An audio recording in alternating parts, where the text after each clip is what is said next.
What's up everyone, BrickStuBoy here back with another video, and in today's video we're going to be taking a look at my ranking for all the teams remaining in this year's Champions League and ranking them based on how likely they are to win the Champions League. So yeah, without further ado, let's jump right into it.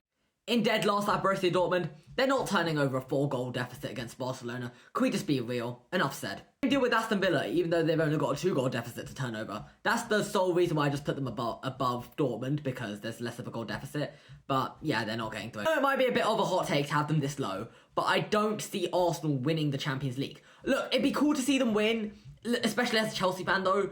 It might be cool to see Arsenal win this campaign purely because they've never won it before and have been shouted by the football community, particularly Nathan Connor TV. But like, they don't do well in high pressure games. We've seen this numerous times, particularly at the end of the 2023 season and then they lost all the important games. They lost against Man City and Brighton, which made or break their chance of winning the campaign that season, and thus they won't be able to change it this time around, especially with the rate they're going. That being said, there might be a chance that they get through to the semi-finals, especially with their 3-goal win against Real Madrid at the Emirates Stadium. So maybe they could get through, but I don't see it. Above them I have Inter Milan, arguably the most underrated club in this season of the Champions League. They've been overlooked by many people, and they did get the win against Bayern Munich. Look, as I said, I know they lost their semi-final match against Inter, but come on, Bayern definitely could do it. Because historically wise, say if they do come back against Inter, which they definitely can do, they do have the ability to do so, then that would take them into a semi-final, and then they're going to play against one of Arsenal or Real Madrid.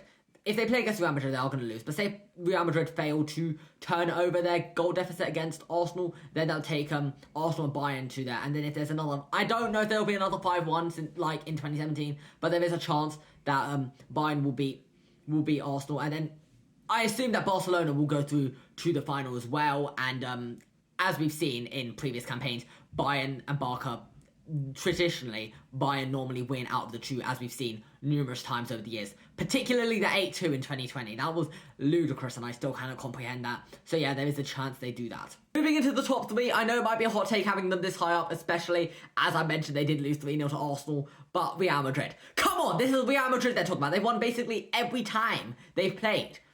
Like, people are saying that the Champions League is becoming a farmers league for Real Madrid because they're arguably the best team in Europe.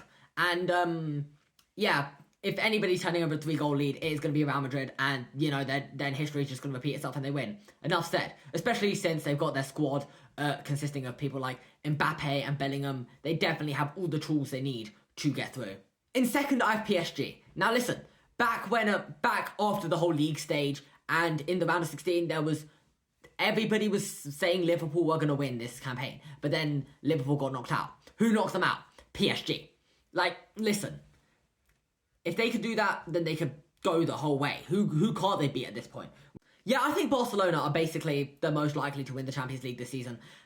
It's all working out for them. They're 4-0 up in their what's it called, in their semi-final, and they're playing against Dortmund, who I put bottom. And look at their squad. They've got Yamal, Rafinha, Pedri, Lewandowski, a nice amalgamation of players, new and old, experienced and fresh, and their footballing ability is amazing. Rafinha and Yamal are the two players that have a combined score of double figures, which we haven't seen since Suarez and Messi from the 2015 Barcelona squad, which ended up winning that campaign. This could be their first Champions League since 2015. I still remember when they won it, and it makes me feel old as hell. But yeah, I think Barcelona are the most likely to win the Champions League this season. Let me know your thoughts in the comment section down below.